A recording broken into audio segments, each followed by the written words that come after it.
Bapak Ibu sekalian, seiring dengan perkembangan dunia di tahun 2050 yang dicanangkan oleh Elon Musk, maka kita juga akan mengalami perubahan-perubahan yang terjadi di dunia kerja. Artinya apa?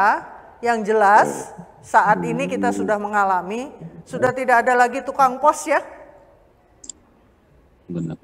Ada yang nggak kenal tukang pos bahkan. Kalau kita masih kenal ya Pak Marno ya, tukang pos gitu. Dulu ada lagunya kring kring kring gitu ya, tukang pos, tapi sekarang sudah tidak ada lagi tukang pos. Apa yang ada sekarang? Yang ada adalah sosmed, ya, yang ada adalah WA, yang ada adalah Instagram dan seterusnya, ya. Berita-berita di internet, koran juga sudah banyak menghilang ya sekarang, Bapak Ibu. Nah, artinya teman-teman yang ahli percetakan itu sudah menurun kebutuhannya. Cetak mencetak sudah relatif menurun, ya. Tukang pos relatif tidak ada, berganti dengan sosmed manager, misalnya seperti itu. Ya. Nah, bagaimana nasibnya dengan kita, Bapak Ibu? Kalau kita tetap bertahan dengan teori-teori dan teknologi yang sudah kita kuasai berkat mimpi dari teknologi Star Trek, maka kita akan tetap di dunia Star Trek. Padahal sekarang dunianya sudah berubah menjadi dunia tanda petik Elon Musk yang di 2050. Jadi satu permintaan dari saya barangkali sebagai manusia dan juga sebagai taper, kita tidak pernah berhenti belajar. Karena apa Bapak Ibu? Karena teknologi pendidikan itu bisa saja digantikan oleh robot. Pada saat ini di luar negeri itu sudah ada artificial yang memberikan kemudahan kepada siapapun untuk menulis paper. Jadi kalau mahasiswa itu mau nulis paper, dia cuma bilang, oh saya mau nulis tentang Pangeran Diponegoro, historinya Pangeran Diponegoro, kemudian achievement-nya, kemudian juga hal penting dari Pangeran Diponegoro dan bagaimana Pangeran Diponegoro itu wafat. Cukup seperti itu, nanti sudah akan ada papernya. Jadi dosen itu memeriksa paper itu bukan meriksa paper dari anaknya, tetapi paper dari artificial intelligence application. Dan itu sudah sudah umum, Bapak Ibu dan sekalian. Oleh sebab itu banyak dosen-dosen di Amerika sekarang minta tulis tangan. Papernya itu tulis tangan lagi gitu ya. Jadi balik lagi seperti zaman dulu. Dan kemudian dia minta cuma 3 halaman saja, tidak panjang-panjang, misalnya seperti itu ya. Tapi artificial intelligence application untuk bikin paper sudah ada, untuk bikin ijazah sudah ada, dan banyak lagi. Kita bisa digantikan oleh robot. Bukan cuma manusia, tapi the whole ecosystem bisa digantikan oleh robot. Contoh, guru yang paling pertama kali. Bapak Ibu sekalian, anak kita lebih banyak belajar dari internet ya daripada dengan kita, betul nggak? Itu kan robot Bapak Ibu. Ya, internet itu adalah robot. Kalau bisa dilihat di sini robotnya udah macam-macam ini. Silakan Bapak Ibu kalau mau cari di internet robot teachers atau robot trainer. Ya, ada itu, banyak sekali ya. Bentuknya ada yang berbentuk seperti manusia seperti ini, ada yang berbentuk aplikasi. Ya. Kita lihat lagi di dunia lain. Ini adalah siapa ini? Triawan Munaf dengan Rudiantara menerima tamu kebesaran dari Saudi Arabia, namanya Sofia. Sofia adalah robot. Sudah punya warga negara, artinya dia punya paspor dan dia travel alone. Padahal dia robot. Ini tahun 2019 Bapak Ibu, sudah 3 tahun yang lalu. Menteri kita menerima tamu robot. Artinya apa? Di sekeliling kita sudah banyak robot-robot seperti Sofia ini. Jangan-jangan sebelah saya juga robot kan? Ya. Nah, Bapak Ibu, tolong dicolek-colek bener nggak ini?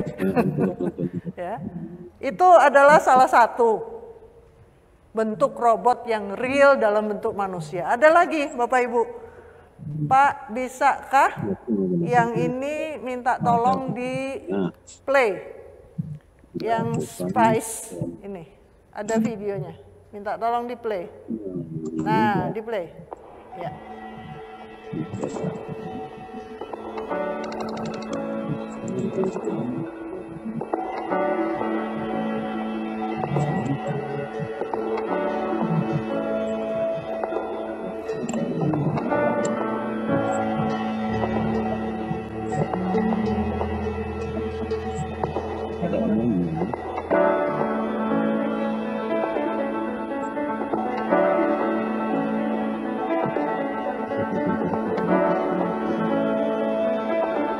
As robotics-obsessed engineers, we set out to create a new, efficient way of cooking food.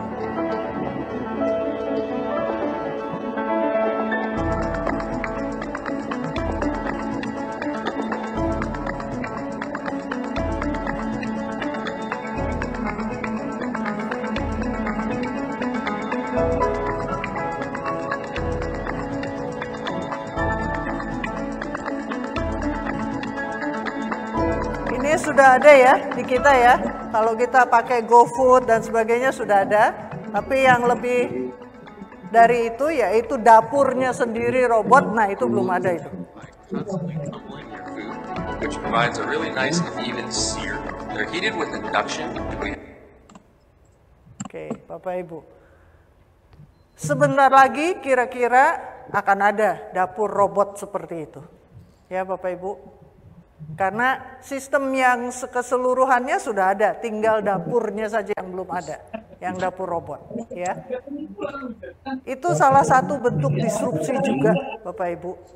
Ketika teknologi masuk ke dunia kita dan ternyata sudah ada yang seperti itu. Kalau ini, Bapak Ibu, selama 2 tahun kemarin kita mengalami COVID, ini adalah menjadi andalan utama, ya. Saya waktu itu kebetulan bertugas di Kemristek BRIN dan kita mengembangkan macam-macam, termasuk robot Raisa dari UNER atau ITS ini, ITS ya.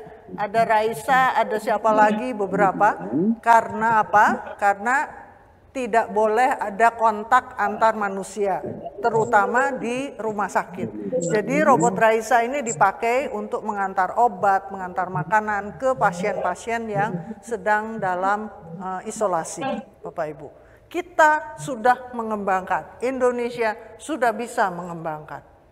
Nah, sekarang tinggal Bapak Ibu sebagai tapper, di mana positioningnya ketika teknologi sudah sedemikian majunya.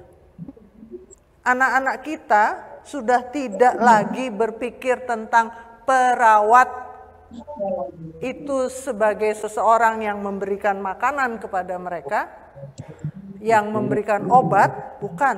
Tapi dia akan menunggu Raisa mana, kapan datangnya Raisa. Karena itulah yang akan memberikan obat dan memberikan makanan ketika dia di rumah sakit. Bapak Ibu, itu dunianya yang akan terjadi sekarang dan sudah terjadi. Sebetulnya robot di dalam dunia kesehatan sudah dimulai oleh Microsoft. Ya, sekitar 20 atau 30 tahun yang lalu, yaitu dengan nama robot Dr. Watson. Robot Dr. Watson. Jadi ini adalah dokter yang bisa memberikan diagnosa dan pengobatan kepada pasien. Dokter ini. Nah, sekarang kita mengalaminya adalah dalam bentuk Halodoc. Betul? Halodoc. Semua menggunakan Halodoc ya. Apalagi ketika COVID kemarin. Jadi Bapak Ibu, teknologi sudah sedemikian rupa memasuki dunia kehidupan kita dari berbagai aspek. Sekali lagi pertanyaan saya, bagaimana kita taper memaknai perubahan tersebut dan di manakah kita berada? Kalau kita berhenti belajar, berhenti beradaptasi dengan kemajuan yang ada, maka kita akan tertinggal. Robot yang akan menggantikan kita. Di dunia pendidikan bagaimana Bapak Ibu? Anand Agarwal dari edX menyatakan, masa depan itu tidak akan lagi seperti back to normal. Back to normal ya. Yang akan ada adalah new normal. Apa yang terjadi di Indonesia saya perhatikan sekarang ini adalah keinginannya semua back to normal. Apa tuh back to normal? Kembali ke masa lalu. 45 anak di kelas, duduk manis ya, nggak boleh ribut. Dengarkan ibu guru berbicara, seperti itu. Itu keinginan dari pihak guru maupun dari pihak siswa dan dari pihak keluarga. Padahal sudah diperlihatkan kemajuan teknologi sudah seperti itu dan sudah juga dicanangkan oleh Anand Agarwal bahwa nanti itu pasti akan blended. Yang online, yang daring, yang virtual dengan yang fisik itu akan selalu berdampingan. Tidak akan ada lagi cuma fisik saja ataupun online saja. Tapi selalu berdampingan. Itu perubahan di dalam dunia pendidikan Bapak Ibu. Ini yang kita pakai selama masa COVID. Teorinya, landasannya adalah seperti ini. Ya, kalau Bapak Ibu ingat, Mas Menteri pada waktu itu menyatakan 30% saja boleh tatap muka. Itu asalnya dari teori ini. Kalau dilihat, ya 30% itu sebetulnya lebih 5% dari small group face-to-face instruction yang biru di ujung sana. Kalau kita lihat sesungguhnya dalam masa blended itu adalah cuma 25% saja pertemuan tatap muka yang bisa secara fisik. Yang lainnya Bapak Ibu itu menggunakan apa yang disebut entah online, kolaborasi dan sebagainya, semua berbasis teknologi. Ya Bapak Ibu sekalian. Lanjut, ini prinsip umumnya. Lalu proses belajar, Bapak Ibu sekalian, kalau kita lihat anak-anak kita, itu sudah tidak lagi sekuensial seperti zaman kita dulu. Kalau zaman kita dulu, barangkali Bapak Ibu ingat ya, pagi-pagi ayo ke sekolah, manis di kelas, bikin latihan soal, belajar bersama guru. Setelah pulang baru boleh makan, terus tidur, terus main. Setelah main nanti malam bikin lagi PR. Setelah itu tidur lagi, besok kembali lagi. Seperti itu Bapak Ibu. Nanti kalau sudah lulus kuliah atau lulus SMA baru boleh bekerja. Ya Bapak Ibu. Sekarang tidak lagi Bapak Ibu. Anak kelas 5 SD YouTuber. Punya penghasilan 6 juta sebulan. Itu jauh lebih besar gajinya daripada gaji seorang guru besar loh Pak Marno. Guru besar standarnya nggak nyampe segitu. Ya. 6 juta per bulan Bapak Ibu dia dapat. Kelas 5 SD. Apa yang dia buat sebagai vlognya itu, YouTuber atau vlogger? Ya. Vlognya itu adalah materi yang dia pelajari di kelas. Ketika dia dikasih materi misalnya tentang pohon pisang, manfaat pohon pisang, jenisnya apa dan sebagainya, itu dia buatkan vlog, ya, dan dia tampilkan di YouTube dan banyak yang berminat melihat dan belajar dari itu, dia memperoleh uang. Belajar ketika dia sambil belajar ya tentang pohon pisang, bekerja, bikin vlog, ya, sambil juga dia having fun, karena memang dia seneng, ya.